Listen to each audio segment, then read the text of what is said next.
Pria ini tetap ingin melakukan kegiatan bercocok tanam dengan wanita meski badannya sudah tidak utuh akibat dari peperangan. Ya, film ini mengisahkan seorang tentara yang sehabis pulang dari peperangan dan mengalami hal yang memilukan. Namun hal itu tidak menghalanginya untuk melakukan permantapan. Film yang berjudul Caterpillar yang dirilis pada tahun 2010 yang lalu akan menceritakan kisahnya.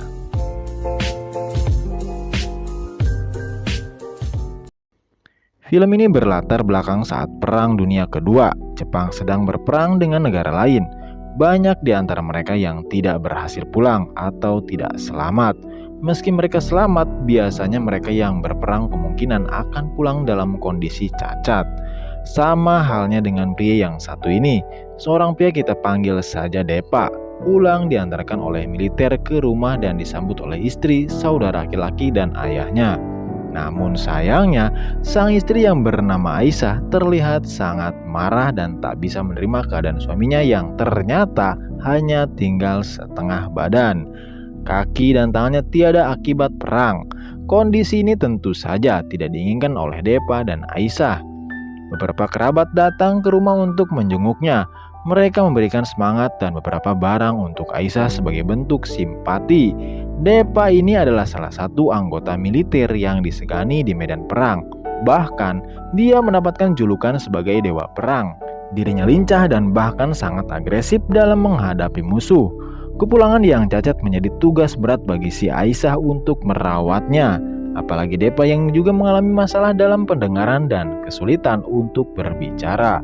Terkadang Aisyah harus mendekat dan mereka-reka apa yang dibutuhkan oleh suaminya itu. Meski cacat, Depa tetap mendapatkan penghormatan dari warga desa sebagai bentuk terima kasih telah menjaga mereka dan negara meski perang belum berakhir. Hingga suatu malam, Aisyah bingung dengan permintaan Depa yang terus meronta-ronta.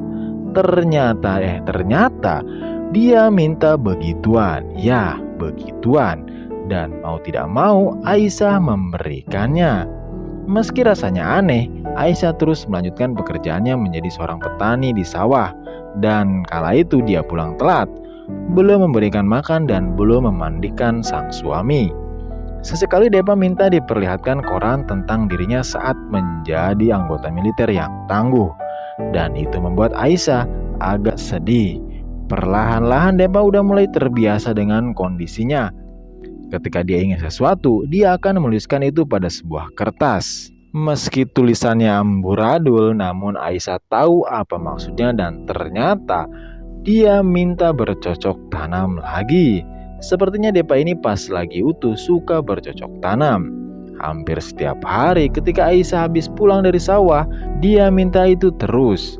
Meski Aisyah sebenarnya terlihat agak kurang menikmati layaknya hubungan suami istri konvensional pada umumnya. Untuk mengatasi hal itu, Aisyah mengajak suaminya keluar menggunakan gerobak. Lalu dia mendandani Depa berpakaian militer. Setiap orang yang melihat mereka memberikan hormat karena sudah berusaha melindungi desa dan negara. Kini setiap hari Aisyah melakukan hal yang sama dengan harapan Depa tidak minta itu terus. Memang hal itu cukup membuat perubahan, tapi terkadang masih minta. Suatu hari, salah satu pria desa ada yang berangkat ke medan perang karena dipanggil oleh negara. Aisyah mengajak Depa untuk hadir, tapi dia tidak mau. Alhasil Aisyah sendiri yang datang.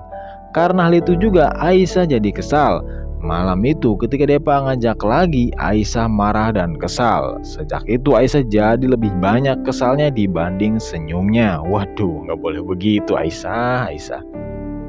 Dia merasa percuma punya suami yang bisa cuma makan, tidur berak, dan bercocok tanam saja. Dan hal itu membuat Depa jadi sedikit berubah dan teringat sesuatu. Jadi ternyata ketika Depa masih berada di medan perang, dia pernah membuat kejahatan yang tidak bisa dia lupakan sampai saat ini. Saat itu mereka berada di sebuah desa dan mengajar seorang wanita muda. Depa malah menggabrutnya, padahal sesama negara. Wanita itu memohon untuk dilepaskan, namun Depa malah lanjut terus tanpa ada rasa bersalah. Malam itu Aisyah sendiri yang mengajak Depa untuk main. Namun dengan penuh emosi, ternyata dia balas dendam. Dulu ketika masih utuh, Aisyah sering menjadi bahan kekerasan darinya. Dipaksa adu gabrut padahal dia masih capek. Terus diejek karena tidak bisa memberikan keturunan. Sejak malam itu, Depa benar-benar menyesal atas perbuatan yang pernah dia lakukan di masa lampau. Mungkin ini menjadi teguran dari Tuhan karena berbuat jahat pada istri dan orang lain.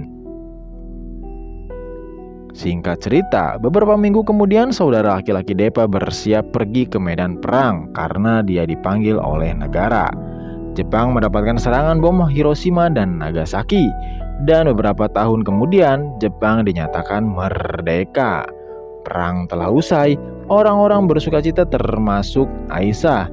Sementara Depa harus terus hidup dengan kondisi yang sekarang. Mamam. Tamat, ending yang sungguh memperangkan. Oke guys, terima kasih yang sudah menonton sampai akhir. Jangan lupa like, share, komen, dan subscribe. Sampai jumpa di video berikutnya. Cerah.